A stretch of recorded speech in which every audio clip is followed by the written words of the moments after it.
sallim wa barik ala Muhammad wa ala alihi wa sahbihi wa mawala amma ba'd. Rabbi shrah li sadri wa yassir li amri wa hlul 'uqdatam min lisani yafqahu qawli. Amin ya rabbal alamin. Bapak Ibu, saudara-saudara jemaah yang dirahmati Allah Subhanahu wa taala, kita mulai kajian kita dengan memuji Allah Subhanahu wa taala, memperbanyak syukur kepadanya, memohon salawat dan salam ke atas Rasulullah Muhammad sallallahu alaihi wasallam.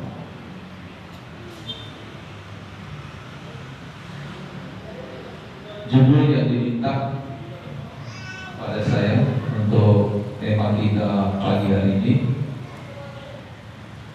adalah pembahasan tauhid dalam perspektif Al-Quran. Coba dirahmati Allah Subhanahu wa taala, tauhid berasal dari perkataan wahada yuwahidu, tauhidan, artinya mengesahkan. Kenapa kita mesti mempelajari tauhid? Karena jemaah dirahmati Allah, orang-orang yang gagal dalam pemahaman tauhid pasti mereka terjerumus ke dalam lembah kemusyrikan. Dan kemusyrikan itu adalah dosa yang sangat berbahaya, sebagaimana dinasihatkan Luqman kepada anaknya dalam ayat yang dibaca oleh khori kita tadi. Dan syirik itu cabangnya banyak sekali.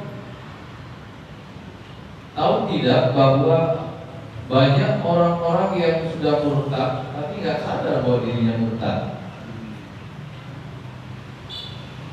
Kata Nabi, tauhid yang syirik yang paling kecil itu adalah seseorang yang mengatakan laula hadzal qalbi la atul lususo fil bariha. Ini sudah masuk syirik.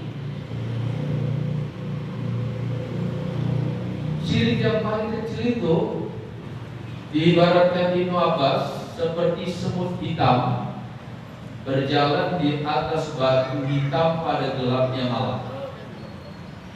Kemarin semutnya hitam berjalan di batu hitam pada gelapnya malam. Masih nampak nggak? Nggak nampak. Begitulah syirik itu. Ada yang sangat halus sampai mengidentifikasinya pun sulit. Bahkan orang yang melakukan kemusyrikan jenis itu nggak sadar bahwa dia sudah syirik. Seperti apa bentuknya? Kata Nabi di dalam hadis, orang yang mengatakan laula adzal qalbi la atul lususo fil bariha. Ada orang bilang begini, kalau nggak gara-gara gomongan anjing ini sudah masuk mencuri dari malam rumah. Itu saja kata Nabi udah syirik. Itu udah syirik. Udah syirik. Di mana letak kemusyrikan dari ucapan itu? Karena kita menceritakan sebuah peristiwa seolah-olah Allah tidak terlibat di dalamnya. Syirik kan? Syirik. Kalau nggak gara-gara anjing ini udah masuk dari malam pencuri ke rumah, nah terus Allah di mana? Yang begitu aja udah syirik. Yang itu aja udah syirik. Terus kemarin kalau antum musim pandemi lewat di Polonia, pangkalan TNI AU itu ada komplek besar di situ, ada gambar beberapa pejabat, tulisannya gini: ingat COVID, ingat masker, nggak pakai masker mati. Syirik kan? Syirik. Soalnya udah mati itu hanya tergantung dua ini, COVID sama masker. Syirik. Berarti yang mengucapkan pejabat besar dia tetap syirik. Tetap syirik. Itu. Jemaah yang saya muliakan dan dirahmati oleh Allah Subhanahu wa taala, itu makanya tauhid itu harus dengan hujjah. Tauhid itu harus dengan ilmu. Kalau kita bertauhid tanpa ilmu, jangan-jangan kita sudah termasuk ke dalam golongan orang-orang yang syirik, tapi kita mengira bahwa kita masih berhak disebut sebagai orang yang bertauhid. Ya. Selesai kajian malam hari di satu masjid di Medan ini, ada seorang anak muda datangi saya. Waktu itu sudah daring, dia kuliah di Jogja. Dia bilang, Ustaz, sekarang di kampus-kampus sedang digemari kajian filsafat, tapi kajian filsafatnya malah membuat kita meragukan Allah. Saya ditantang oleh teman saya, berdua kan Ustaz, diambil batu sebesar kepala tangan, dia letakkan di depan kami ini. Dia bilang, kalau Allah ada, suruh Allah gerakkan batu ini.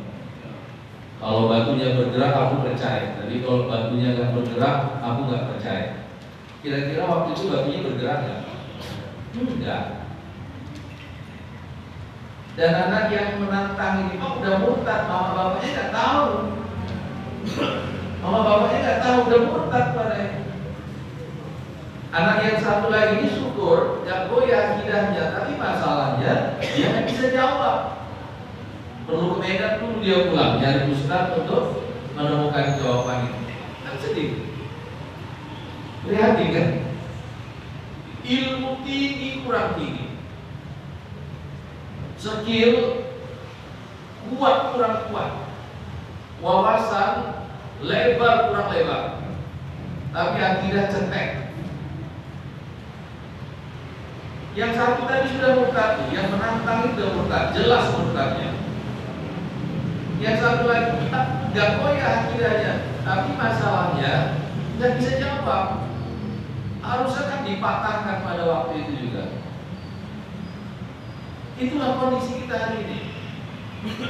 Jadi saya bilang sama dia, nanti kamu ke Jogja, aku jumpai lagi teman-teman. Jawab sama dia begini, kau mau beriman atau kau nggak mau beriman, gak ada masalah. Karena Allah tidak membutuhkan iman. Tapi jangan kau goda Allah dengan hal-hal yang remeh-temeh seperti ini. Karena tanpa kau minta, alam semesta ini sudah bergerak.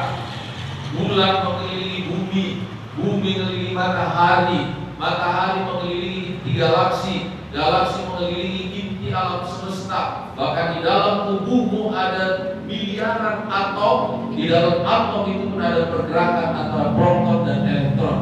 Tanpa kau minta, kalau itu belum cukup untukmu, tidak masalah. Tapi jangan kau pancing Allah, jangan kau goda Allah dengan hal-hal yang remeh-temeh seperti ini. Kira-kira cukup nggak jawabannya? Cukup. Tapi kalau nggak ngaji, gimana menjawab? Ya? Kalau nggak ngaji, gimana menjawab? Syukur gak goyang dia. Kalau goyang tanpa semontor mama bapaknya, dia benarkan kawan. Dia juga dia murtad juga dia. Itu makanya hari ini Bapak Ibu, Muslim masih mayoritas di negeri ini. Tapi kalau kita lihat perilakunya, seperti seolah-olah sudah gak ada lagi agama. Sudah gak ada lagi agama, gitu kan? Iya. Itu yang di Kanjuruhan itu 50.000 orang di stadion itu. Jam 10 malam terjadilah tragedi mematikan itu. Kira-kira 50.000 orang itu sudah pada sholat isya atau belum? Pada sholat maghrib enggak. Ada yang bilang pagi udah pada nungguin itu untuk masuk stadion itu. Ya? Itulah kita hari ini. Itulah kita hari ini. Lain lagi nanti ada orang-orang yang masih mengaku muslim, tapi gemar menyerang agamanya sendiri hanya demi nafkah. Ada yang jadi buzzer lah, ada yang jadi inilah, ada yang jadi itulah. ya kan? Maka saya coba nanti mengurut masalah tauhid ini dari yang paling dasar sekali. Mudah-mudahan kalau ini berlanjut kita seperti ya semi silabus lah sampai betul-betul kita anggap cukup, insya Allah baru kita akan beralih ke tema yang lain. Tapi tetap referensinya adalah Quran dan Sunnah, enggak yang lain. Referensinya adalah Quran dan Sunnah, gitu. Baik, kita mulai. Masalah terbesar dari persoalan tauhid adalah bahwa Allah itu tidak pernah terlihat. Ini masalahnya, ibu. Tidak pernah terlihat. Fotonya nggak ada, ibu. Patungnya juga nggak ada, ya kan? Dilukis juga nggak bisa. Itu masalahnya. Saya pernah di dalam majelis ditanya atau lebih tepatnya didebat nih Ustaz sama anak SMA, cerdas banget. Dia bilang begini, Ustaz, kami disuruh beriman kepada Allah, tapi kami nggak pernah melihat Allah. Ustaz pun nggak pernah lihat Allah. Katanya Nabi nggak pernah lihat Allah. Padahal bahkan Jibril juga nggak pernah melihat Allah. Kebenaran itu kan harusnya empirik, Ustaz, bisa dibuktikan. Kalau misalnya dia mengatakan di balik tembok ini ada seekor harimau, kita keluar aja lihat langsung. Kalau harimaunya ada, berarti beritanya benar. Kalau harimaunya nggak ada, berarti beritanya nggak benar. Nah, kami disuruh percaya bahwa Allah itu ada, tapi nggak ada yang pernah bisa membuktikan Allah itu ada secara empirik. Gimana caranya, Ustaz? Kalau dogma, anak-anak di era kami ini udah nggak kompak lagi dengan dogma, gitu, ibu. Kalau ibu jumpa ibu yang SMA yang itu mana ibu jawabnya? Hah? Mana jawabnya? Ya kan? Bapak Ibu, saya bilang sama anak itu, nah, ada itu tidak mesti terlihat. Dan tidak terlihat itu belum tentu tidak ada. Kita buktikan. Ada makhluk-makhluk yang sangat halus, seperti kuman, virus, bakteri. Sebelum mikroskop ditemukan, makhluk ini tidak pernah nampak. Apa kok sewaktu dia nggak nampak, dia nggak ada? Ibu, sebelum mikroskop ditemukan, makhluk-makhluk ini, virus, kuman, bakteri nggak pernah terlihat. Apa ketika dia tidak terlihat selama sekian juta tahun itu dia tidak ada? Ada. Bahkan kalau mikroskop tidak pernah ditemukan, sampai hari kiamat makhluk ini nggak pernah nampak. Tapi apa kalau dia nggak nampak berarti dia tidak ada? Ada. Ada itu nggak mesti terlihat, dan tidak terlihat bukan berarti tidak ada. Contoh yang lain, percaya tidak kita bahwa di dalam tubuh kita yang materi ini ada sesuatu yang imateri, sesuatu yang spirit, yang namanya roh. Percaya nggak? Percaya nggak? Percaya. Kalau ada orang yang menolak adanya roh, berarti dia sidik. Sepakat semua kita itu. Tapi pertanyaannya, ada yang tahu hakikat roh itu seperti apa? Bentuknya, sifatnya, karakternya, substansinya, seperti apa roh itu? Nggak ada yang tahu. Katanya ibu orang itu kalau mati, rohnya dicabut dari kubur-kubur. Gimana Pak kalau mau mati, kita pakaikan helm, terus kita lakban ibu, sampai nggak ada celah sedikit pun, sehingga waktu dia lepas bisa balik lagi ke dalam. Bisa nggak gitu? Nggak bisa. Dalam banyak hal kita selalu berinteraksi dengan hal-hal yang tidak terlihat, tapi kita percaya bahwa itu ada. Benar kan?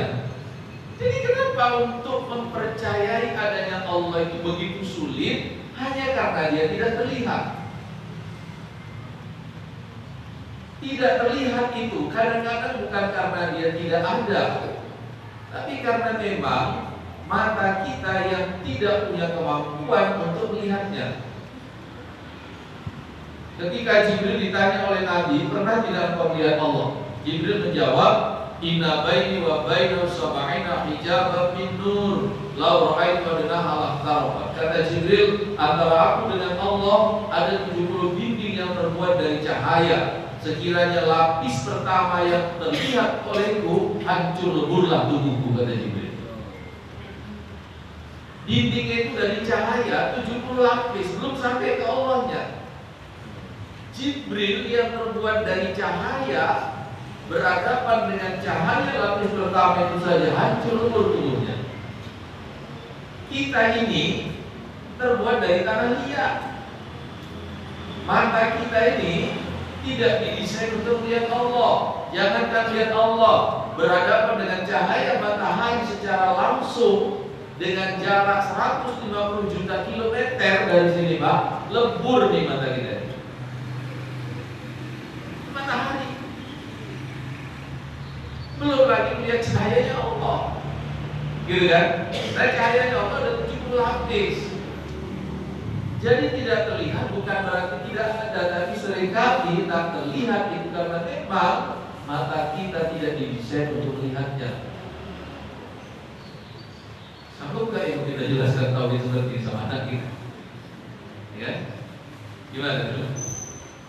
Jemaah yang saya muliakan, saya bahkan bisa buktikan yang tak terlihat itu sebetulnya lebih hakiki daripada yang terlihat. Yang tak terlihat itu lebih substantif daripada yang terlihat. Saya kasih contoh.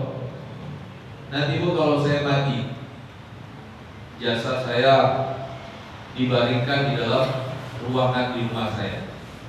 Orang-orang akan datang dengan pelayan. Kalau saya mati beberapa hari dari hari ini, mungkin jemaah di sini pun merasa perlu untuk bertakziah karena masih teringat-ingat, gitu ya kan? Ibu, ada ratusan orang yang datang melayat ke rumah saya. Mereka tahu jasad saya masih disemayamkan di dalam rumah. Tapi semua orang yang melayat, mereka saling mengatakan, udah gak ada layat Ustaz Herian, susah kata mereka itu. Padahal mereka tahu ibu saya masih di dalam. Nah ibu, istri saya duduk tapakur di sebelah jasad saya. Makan enggak, minum enggak, tenggelam dalam kesedihan. Lalu adiknya datang, adiknya dari Aceh datang. Dipeluk adiknya, istri saya itu tahu adiknya datang, ibu bangkit lagi kesedihannya, tumpah lagi air matanya, dia bilang sama adiknya, udah gak ada abang nih. Di sebelah saya istri saya bilang, ya kan? Harusnya kan adiknya meluruskan ucapan kakaknya ibu. Ini kan abang kak, harusnya gitu kan? Oh, adiknya malas kokol sama kakaknya bang. Kata adiknya, kakak yang sabar ya kak, abang udah gak ada. Nah di sebelah saya mereka bilang saya gak ada. Itu maksudnya apa? Maksudnya apa? Ternyata yang tak nampak itu lebih hakiki dari yang nampak ini. Substansi itu adalah yang tidak terlihat, bukan yang terlihat. Bahkan nama Heriansyah itu bukan untuk nama yang terlihat ini. Itu nama untuk yang tak nampak itu. Buktinya apa itu? Saya mati menjelang dulu dibawa ke masjid, orang-orang sholat dulu berjamaah, saya diparkir di luar sana. Kerendahnya diparkir di luar sana. Gitu selesai sholat berjamaah, orang-orang nggak bilang mana Ustaz Heriansyahnya bawa masuk, nggak bilang gitu. Tapi orang bilang mana mayatnya bawa masuk. Nama saya udah nggak disebut lagi karena yang punya nama bukan yang itu. Paham nggak itu? Yang punya nama itu bukan yang itu. Itu bangkai itu Pak. Itu bangkai. Yang punya nama bukan yang itu. Yang punya nama itu adalah yang gaib itu. Yang dia udah nggak ada di situ. Maka imam bilang bawa masuk mayatnya. Nggak ada yang bilang bawa masuk Ustaz Heriansyah, nggak ada lagi bilang. Nggak ada. Paham tidak? Iya. Jemaah dirahmati Allah, ini penting karena apa? Bagaimana kita punya visi Pak, kalau kita tidak memahami hakikat. Bagaimana kita menjadikan tauhid itu sebagai urusan terpenting dari segala urusan? Kalau hakikat tauhid itu kita nggak paham, gitu. Tengok macam mana sibuknya orang sekarang dengan benda di musim politik ini, musim politik. Macam mana sibuknya orang, ya? Macam mana sibuknya orang yang mau jadi presiden di musim politik ini, Pak? Satu hari bisa mengunjungi beberapa provinsi. Satu hari, kan belum pasti jadi presiden.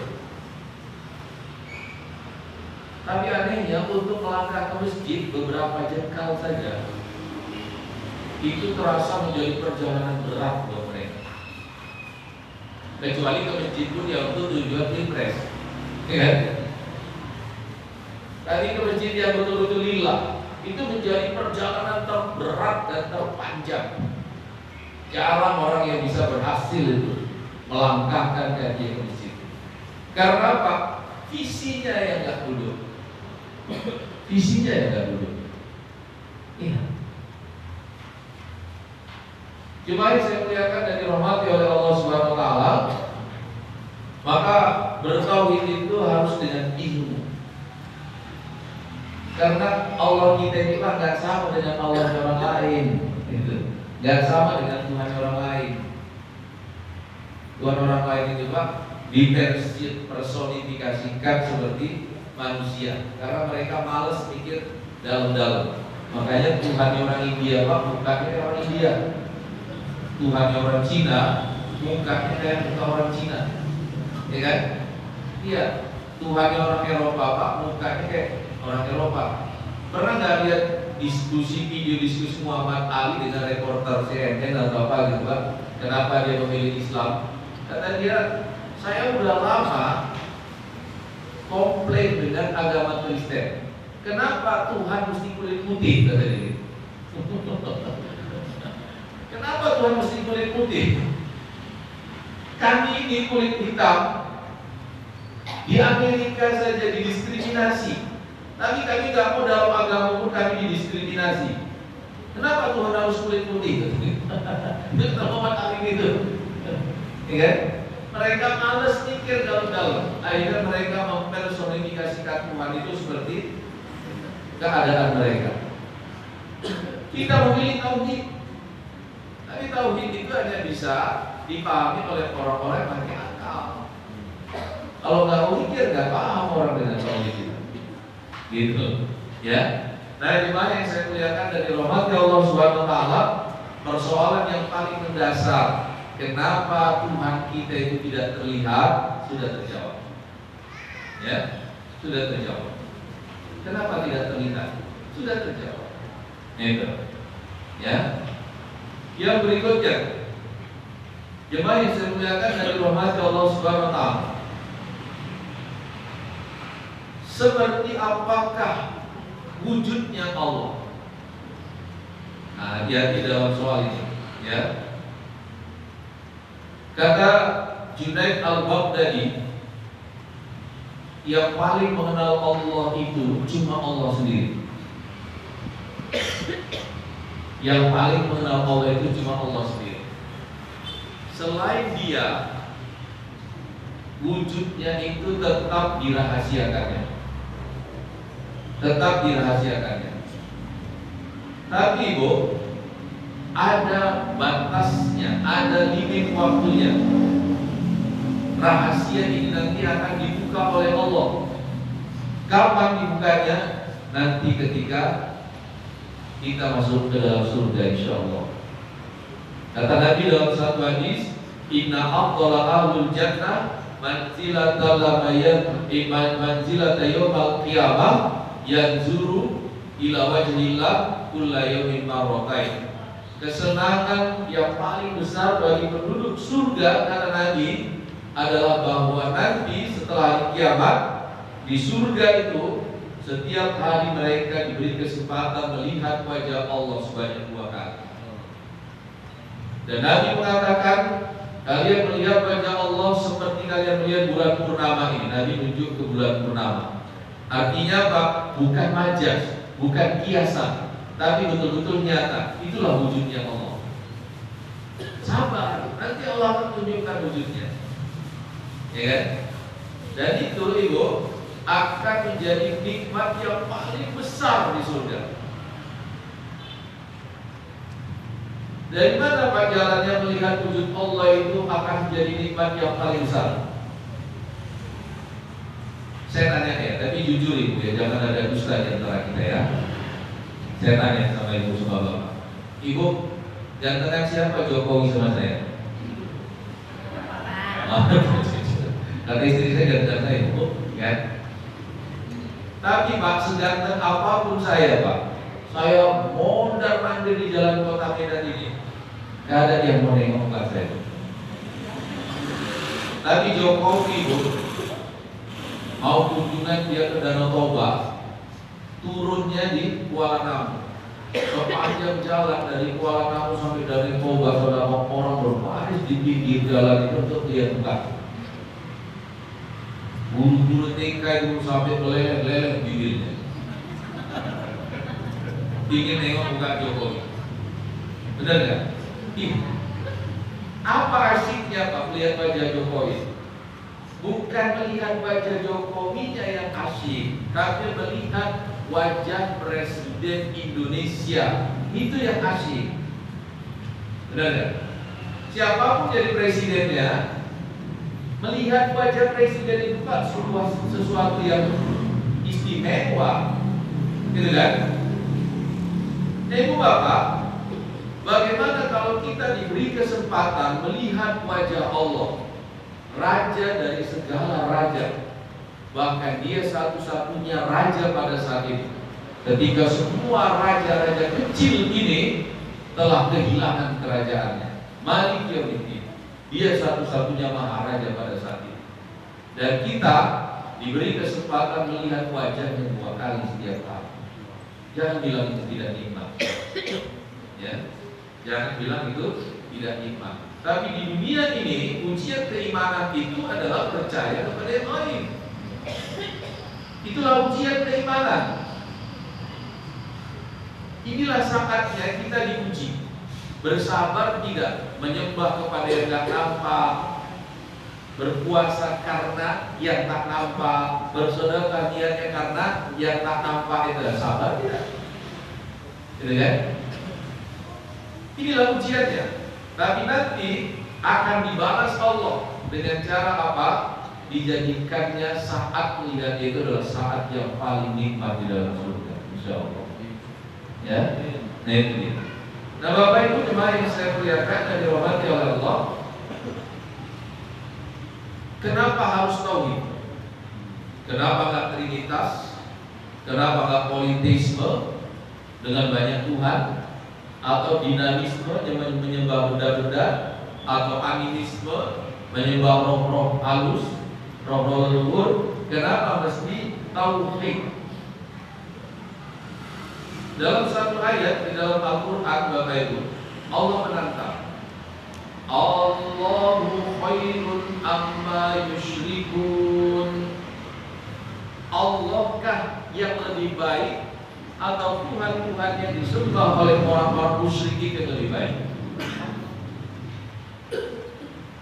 Jemaah yang dirahmati Allah, orang Majusi menyembah api karena mereka menduga api itu adalah materi terkuat di alam semesta. Gak ada yang gak hancur dengan api, betul kan? Tapi mereka lupa api itu Pak padam disiram air. Kenapa gak nyembah air saja? Ya.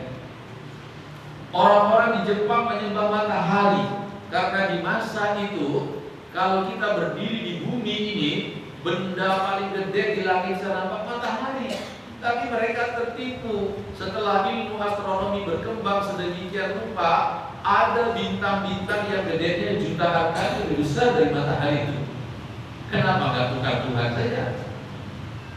Ya kan? Ya. Saya itu fotokopikan sebuah dokumen bertepatan Pak Cina pula bukannya fotokopi. Saya tengok fanatikal dia dengan agama itu. Ada gambar dewa-dewa penuh di dindingnya. Ya. Kalau saya mau bertanya satu pertanyaan aja, mereka tak bisa jawab. Ya, nggak bisa jawab. Apa pertanyaannya nggak bisa mereka jawab? Budanya itu kan Pak duduk, ya kan? Duduk sambil pegang tasbih. Kalau Tuhan bertasbih itu, kira-kira apa yang dibacanya? Coba perhatikan Ibu, Buddha itu duduk pegang tasbih. Nah kalau Tuhan masih bertasbih, yang dia sucikan siapa? Terus kira-kira bacaannya apa tasbihnya Tuhan itu? Kan nggak mungkin Tuhan bertasbih subhani, subhani, subhani, maha suci aku, maha suci aku, maha suci aku. Kan nggak mungkin begitu kan? Nggak mungkin. Bapak Ibu, ada yang menarik dialog, saya tonton videonya di YouTube antara seorang murtadin dengan seorang mu'alaf. Qadarullah Ibu, murtadin ini mama-mama. Dia cerita tentang konsep penebusan, betapa indahnya dalam Kristen ini, masuk surga dengan jaminan, nggak seperti Muslim, sholat mesti 5 waktu, puasa sebulan penuh. Tadi kami dalam Kristen ada penebusan, dosa-dosa sudah terangkat karena ada anak Tuhan yang rela menyerahkan dirinya untuk menebus dosa-dosa kami. Begitu kira-kira dia dialognya, ya kan? Terus Ibu oleh mu'alaf ini ditanya nih si murtadinnya, Ibu, kalau Ibu hidup di masa menjelang Yesus disalib, kemudian hari Yesus disalib, Ibu berada di tempat penyaliban itu, kira-kira saat Yesus hendak disalib, apa yang akan Ibu lakukan? Ini orang saya boleh tanya bingung nih. Kan mereka bilang dosanya ditebus.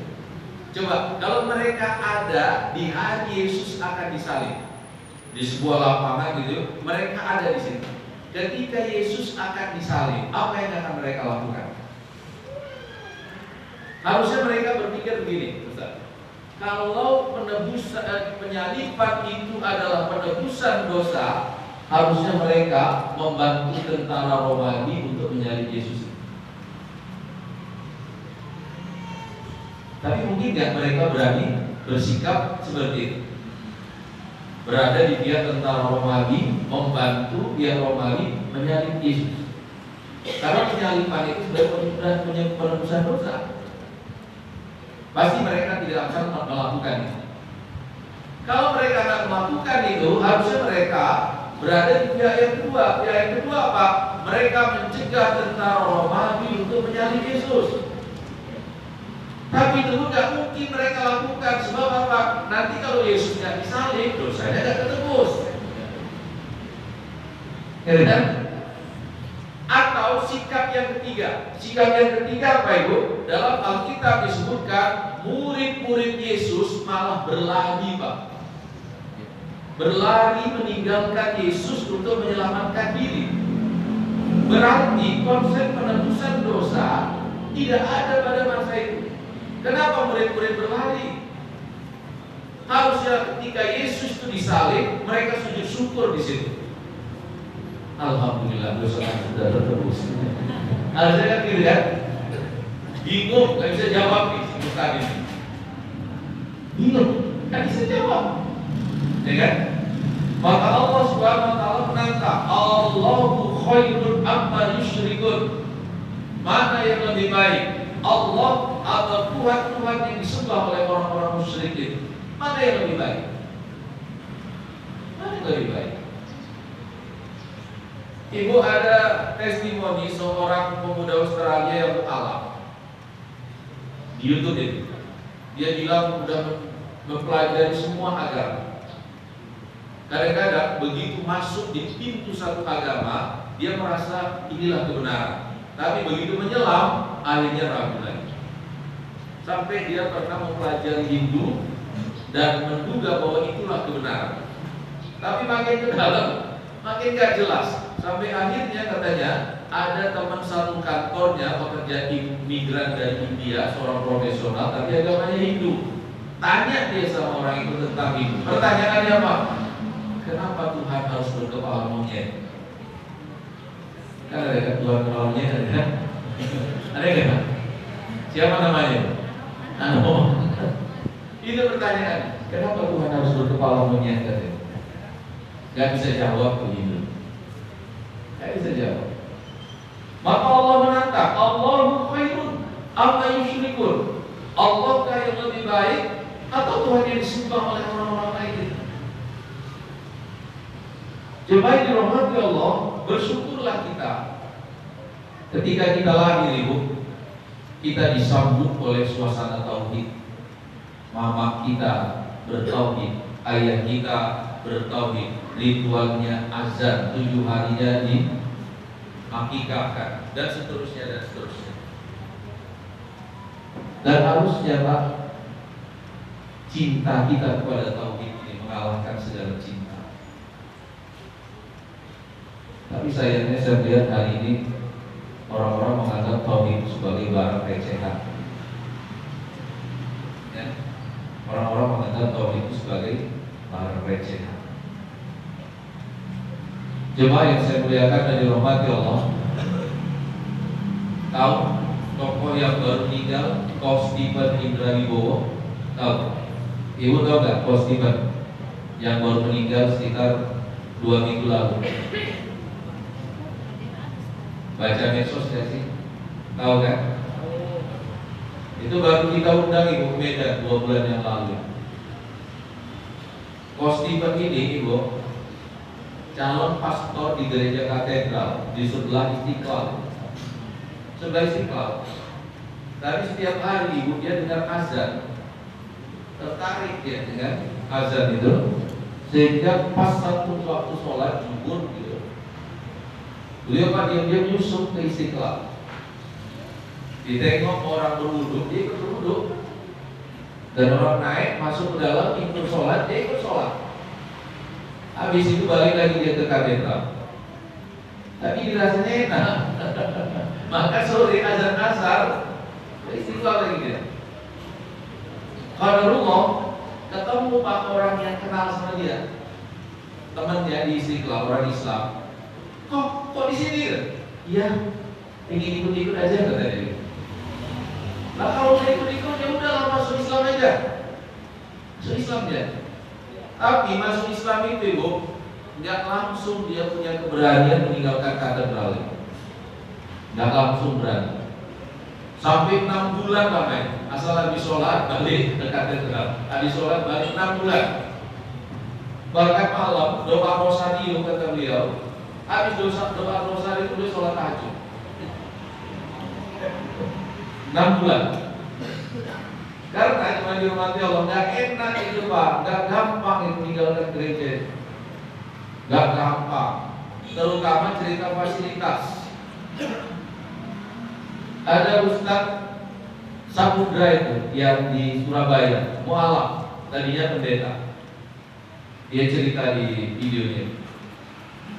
Dulu waktu saya jadi pendeta katanya, kalau ada acara khusus, misalnya syukuran atau apa gitu, saya dijemput naik Fortuner. Terus di Fortuner itu saya bilang, enak juga ya rumah naik Fortuner itu. Nah saya ngomong gitu kata beliau, 2 minggu diantar Fortuner ke rumah saya. Tapi saya jadi pendakwah sekarang nih. Kalau dijemput pakai Fortuner, saya bilang, enak juga ya naik Fortuner. Nah, karena gimana? Iya Ustaz, gak usah Ustaz beli ini. Ustaz mobil yang lama dijual dari KDP. Ambil ini kredit Ustaz. Enak emang naik Fortuner ini. Itu jadi Ustaz kata beliau. Kalau jadi pendeta dulu, bilang enak 2 minggu nyampe di mobil rumah. Dan jemaah dirahmati Allah, musibah pertama yang kami rasakan oleh para mualaf itu pasti kemiskinan. Pasti kemiskinan. Dan Paus Stephen ini Ibu keluar dari katedral itu, diusir oleh keluarganya, sempat menggelandang ke sana kemari, menggelandang, ya. tapi orangnya memang sangat cekatan. Dan apa ya Pak? Perfeksionis, serba mau. Dia Pak punya skill yang bermacam-macam, beberapa bahasa. Bahkan terakhir dia punya sertifikat penerbangan, dia bisa menerbangkan pesawat. Terakhir penerbangan pesawat, dia cerita di video itu. Terakhir penerbangan pesawat antar Ustaz Abdul Somad Borsuk dakwah ke seluruh Indonesia. Hospital. Dia ini Bu digelari oleh para aktivis dakwah dengan sebutan pemulung amal. Pemulung amal, karena tidak pernah melewatkan kesempatan beramal soleh. Dia mendirikan Mu'alaf Center, dia biayain. Sampai hari ini 63.000 orang sudah dia mu'alafkan. Covid kemarin dia menjual asetnya sampai 16 miliar.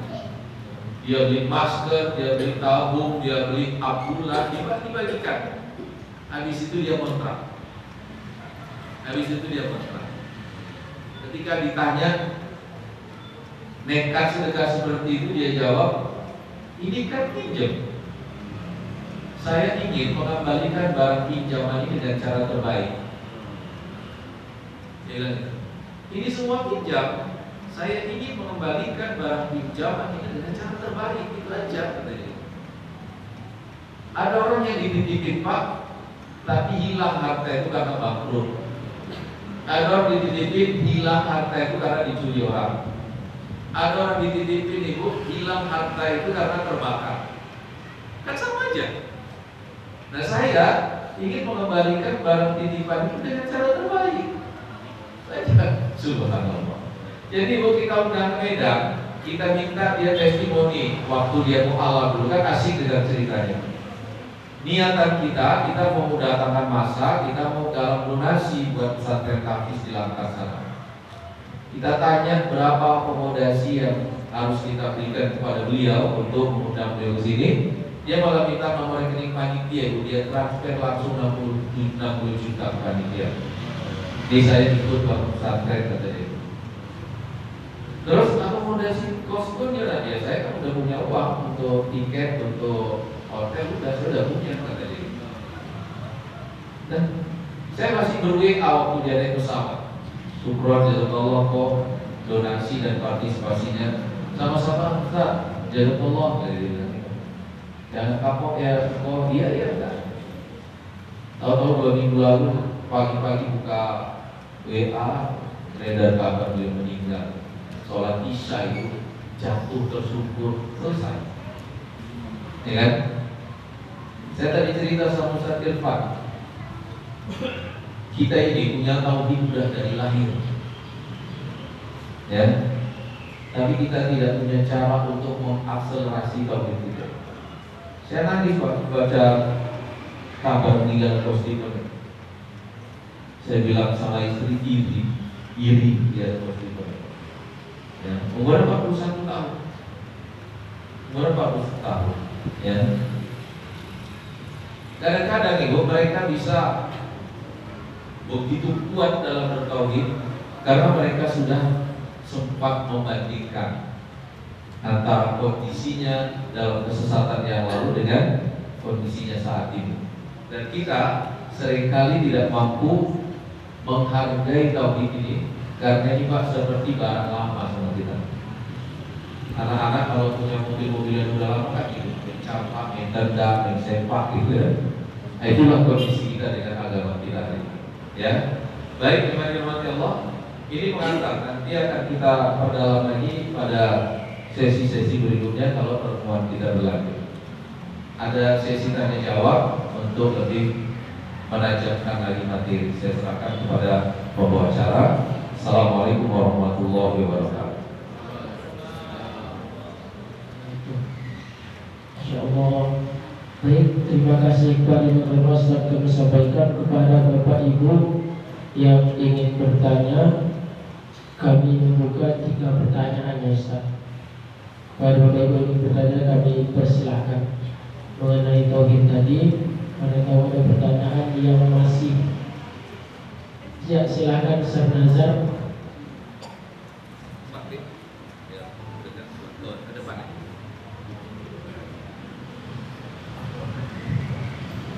Bismillahirrahmanirrahim. Terima kasih kepada wawancara yang telah mempersilakan untuk bertanya. Assalamualaikum warahmatullahi wabarakatuh. Izin Ustaz Ayahanda ingin bertanya tentang tauhid, terkhusus ketika kita menjelaskan kepada peserta didik gitu kan, maka kita mengupayakan penjelasan kita itu sesuai dengan nalar yang kita hadapi. Gitu.